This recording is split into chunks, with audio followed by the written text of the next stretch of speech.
negligence or their own tortious conduct. Sole proprietorship, there's literally no liability protection. Taxes are on your own individual tax liability. And I mean, the reality is a sole proprietorship is exactly what it means. You don't have any partners. You don't have any other members. So everything, all the revenue earned, every act of the sole proprietorship is all on you. It's a no-brainer to just move from a sole proprietorship to an LLC. It's just as well as getting insurance, business insurance. That's probably one way to limit the impacts of a single member LLC and the liability you would face for tort. It's probably the only way to limit your liability. And then finally is DBAs. We actually get a lot of calls from people who think that because they filed a DBA certificate in their municipality, that they have a registered entity. And this is obviously not the case. A DBA is essentially, it's no more than a trade name. It's like a brand name that you're doing business in. So you can start any type of entity. You can start a corporate entity, an S Corp, LLC, LLP, and it could be in whatever name you've chosen. Then you could go to your local municipality and you could register DBA John Smith Manufacturing, right? Even though the corporation's entity's name is Jim Bob Trucking, right? You could have this DBA and you could do business in the name of that DBA. But if you're, say, a sole proprietor, or you believe you're an LLC, just because you file this DBA certificate with your local municipality does not mean that you have a registered entity. It only means that you've registered that name to do business, but you should really have a registered entity behind it at the state level. And without it, you get no liability protection. It has zero tax implications, but more importantly, zero liability protection. In addition, and one more point on this, is that just because you file a DBA doesn't mean that the DBA name you are doing business under is protected in any way. In fact, it is not protected. The only way to do that would be to file a registration with the USPTO or at the state level.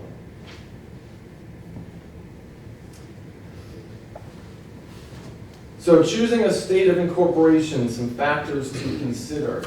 The first one I think would be ease of management and costs. Anytime you incorporate out of state, you're going to have two states, effectively you're going to have two states that you need to deal with document filings, regulatory requirements, filing fees, etc. So just to give you an example, if you're in Massachusetts and you have a small service company and you decide to register your service company as domiciled in Delaware, which a lot of people love to do, you will also have to register back in Massachusetts as a foreign for-profit corporation or foreign for-profit LLC, and you'll be effectively paying 2 registration fees to set it up, and you'll be paying 2 annual report fees every year, and you'll be paying corporate excise tax.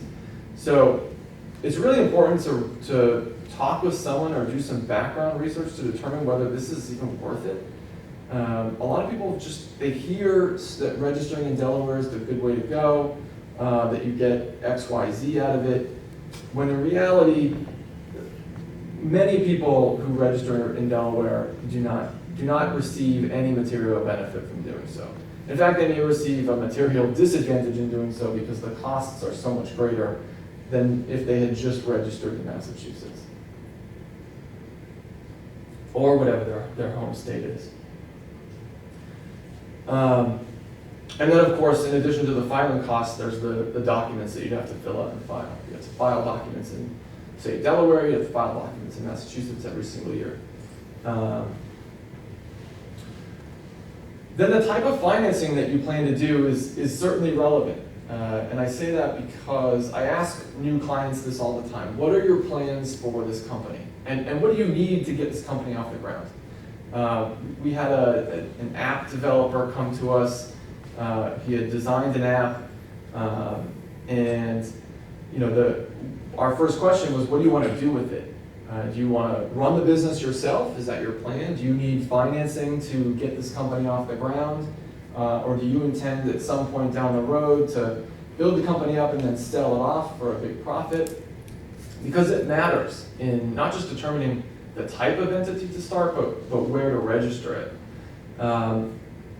Today, if you intend to get venture capital financing, or if you're getting funding from a bank, your best bet is to incorporate in Delaware.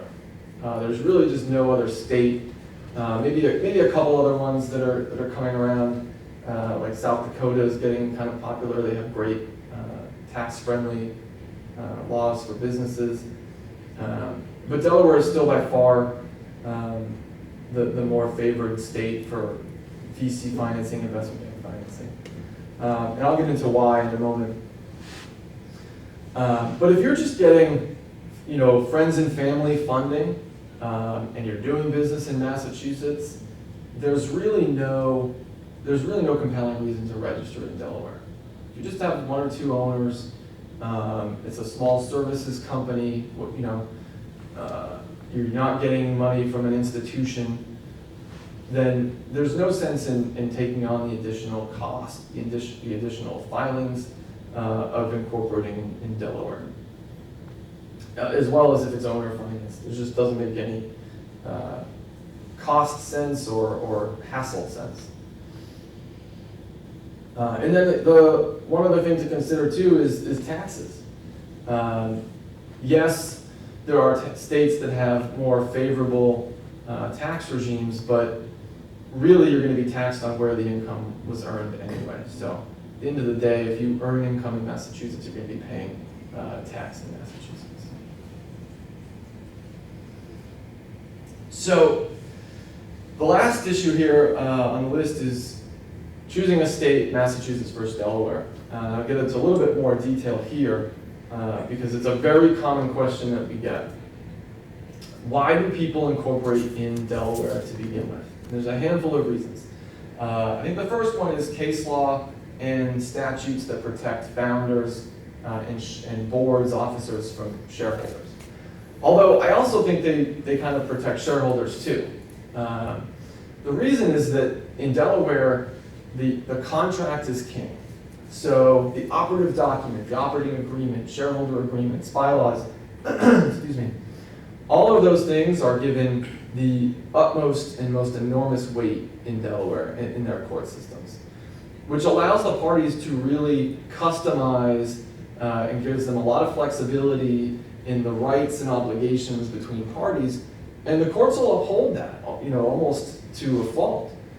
But it gives founders, officers, boards, shareholders, it gives them a good amount of understanding of what to expect. And really that's the key in business. Business owners, shareholders, investors, they want to know what can they expect out of the relationship. And anything that deviates from that causes them problems or creates risk that they don't want to take into their house. And the case law in Delaware is very extensive. They have courts that have a court of chancery that hears business commercial litigation cases. They're heard by judges, not juries. They issue decisions because of that. So there's a significant amount of precedent in Delaware to sort of fall back on, which also increases the expectations between parties. So if an issue pops up, you can very easily go look at Delaware's case law history to determine how the courts are going to treat this issue or this dispute. And although in reality that's a little bit secondary, because the reality is they'll first look at the contract. So if there's anything in the contract that impacts the dispute, that is the first thing to look at, because the courts in Delaware will hold the parties to the terms of the contract unless to a fault. And then the second is the statutes. Delaware has done a really good job of establishing business-related statutes that are extensive and that are, for the most part, very business-friendly, which is another reason why big businesses, well, especially big businesses, love to incorporate there.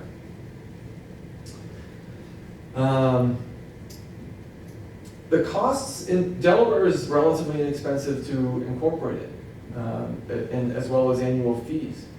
I think it's $89 to register a corporate entity in Delaware, and it's over $100 in Massachusetts.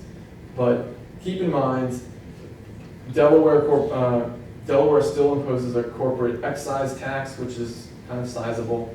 And if you don't keep that in mind, you could be paying almost double what you would pay in Massachusetts. One big factor that I personally like with Delaware is the privacy element of filing and registering in Delaware. You are not required to put your officer and director's names on your filings, which I think is a huge bonus, especially for clients that want to maintain a little privacy in this internet-driven age where everything is out there. It's a great little bonus. You can have corporate entities that are members of LLCs or who are shareholders in corporations or are general partners or limited partners in partnerships, and you do not have to disclose them as well. And I mean, finally, is Delaware right for you? The answer is really, it depends. It depends on the type of the business, depends on the location of your operations, your financing structure, and really a cost-benefit analysis of all of the factors that I just kind of went through and the filing requirements and the costs. Like I said, if you're a smaller company, you're offering some kind of service locally, and you have a very limited number of owners, there's really no material benefit to registering in Delaware. It's a lot more cost for very little upside. But if you're a much bigger business, or if you're intending to get any kind of institutionalized financing or private financing other than friends and family, it's definitely the way to go because it will protect you as a founder much better than, say, Massachusetts or New Hampshire or Vermont, if there's ever a shareholder lawsuit or something along those lines. So if there's any questions, we can hold them off till the end and get to the next topic. I have one question, Yeah. for these guys. If they started something that was successful and they wanted to change from a smaller company, they wanted to go from an LLC to a corporation or something, is that something they could do? It is. It's called a conversion, and you can do it. It's not terribly difficult, although the bigger you get, the more owners you have, the more shareholders you have, the more complicated it does get because you need approval to do that. And it's really just a matter of paperwork. So you can convert, you can change your state of domicile. You can do both. So it is possible. It's just going to cost you a little bit more money. Great. Thank you.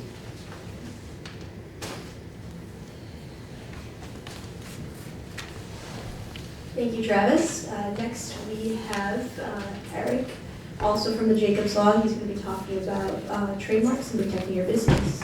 Thank you.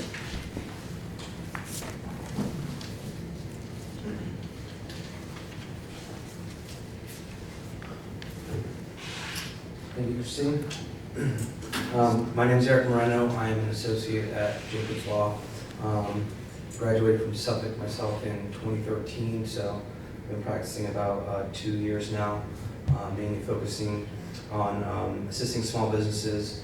I really want to focus my practice on assisting startups and emerging companies. And one of the main topics that as a firm that we run into with the startups is protection of IP. It's something that isn't thought of often, and it's vitally important to a new business.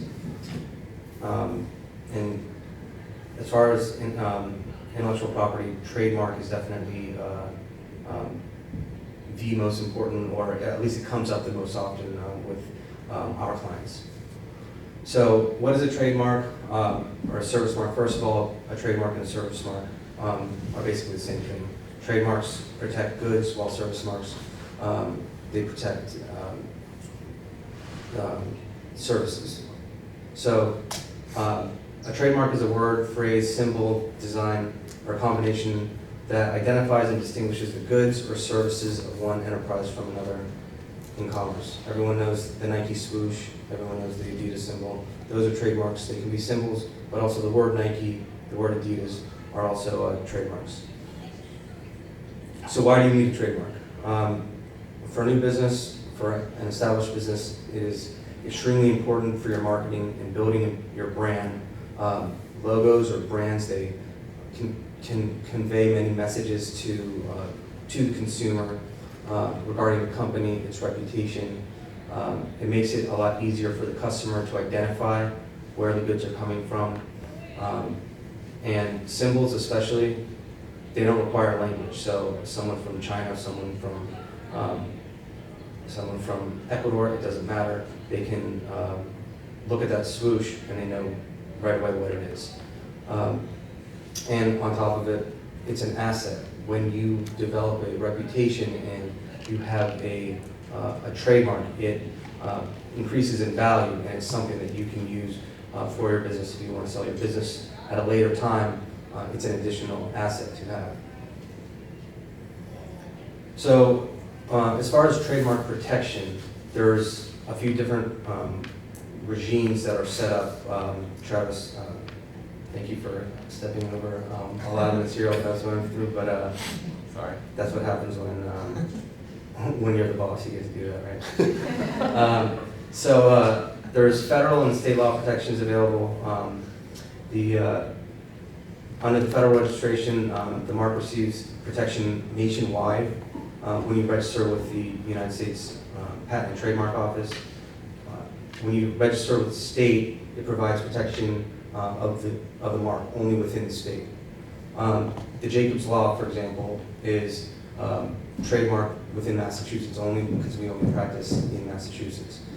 It really doesn't make sense to go because, well, while we can practice outside the state for specific cases, this isn't Civic Pro, so we won't get into that. But when you do that, because we're focused mainly in Massachusetts, it only makes sense that we need to register here. And also, another reason to do state registration is that it's generally quicker, cheaper, and less complicated. But it's not required to register for a trademark to obtain protection. Benefits of federal trademark registration. First, enhanced remedies for infringement. It creates a legal presumption of ownership or exclusive right to use the mark nationwide. So it's basically putting your flag in the ground and saying, this is, I own this mark, this is the mark that my business uses, and it serves notice to everyone who may want to use that mark in the future. Like I said, it also provides nationwide protection of the mark, and it gives you the ability to bring an action for infringement in a federal court. If you don't register with the USPTO, you can't bring a trademark infringement claim in federal district court. And it's also used as a basis to obtain a registration in another country if you're going to be operating your business in outside of the United States. It's often something that the foreign countries are going to look at to ensure before they give you a protection. And it also allows for the filing of the mark with the U.S. Customs and Border Patrol to prevent the importation of infringing goods. So bootleg copies of Nike shirts, U.S. Customs and Border Patrol wouldn't be looking for that if Nike didn't have, if they hadn't registered with the USPTO. Registration process. It's a long process. I had a client call 3 weeks, I think, after, was it 3 weeks? Yeah, it was 3 weeks after we filed the application and asked how's it coming, and I said I have no idea because it's probably sitting on a stack of paper that's up to the ceiling down in Washington. So it's a really lengthy process, usually 12 to 18 months to complete. First step is applying for the mark. It's a relatively straightforward process. You can do it online. Once your application is in, it goes to an examining attorney with the USPTO who will do an initial review of the application. One of two things will happen is they will approve it to move forward, or they will send you an office action stating the reasons why it's being conditionally rejected. From that point, you have a chance to argue why basically they're wrong, or you can amend your application in order to pass registration. Once it passes registration, or if there is no initial rejection, it goes to publication for 30 days. It'll be published in the USPTO's register and for the public, so that if anyone has a potential claim against it, if they believe that they are the ones that own that mark, or it's too similar to their mark, it's their chance to object to it. Then you get your certificate of registration. That's when you get the R with the little circle. One little footnote is the TM symbol means that it's trademarked, meaning that it's you applied, but you haven't necessarily received your registration at that point. The R means that you're actually registered with the USPTO. And then after that, there's declaration of use filings. So 5 and 10 years after you've received your registration, there are additional steps that you need to take to continue with your trademark protection, or you risk abandoning it. So 3 main requirements for registration. One is the nature of the mark, meaning it has to be inherently distinctive. McDonald's and McDonald's, if they're both fast food restaurants, McDonald's is probably going to have a problem because of the nature of the market, it's so similar. And then you also have to have actual use in commerce, or an intent to use it, and actually show a present intent to use that mark. So there's 5 different categories of marks that I want to run through very quickly. I've ranked them here from least to most. So at the top would be the least capable of obtaining registration. So it's generic marks, things like zipper, escalator, aspirin. If you said that soda wouldn't be something that you could trademark because it's so generic to the category of the good or service that you're providing. Something that's descriptive is a mark that describes a central ingredient, quality, characteristic, function, purpose of the goods or services, and that would also be incapable of protection. Some descriptive examples include spring wash or Mr. Plow for any Simpsons fans.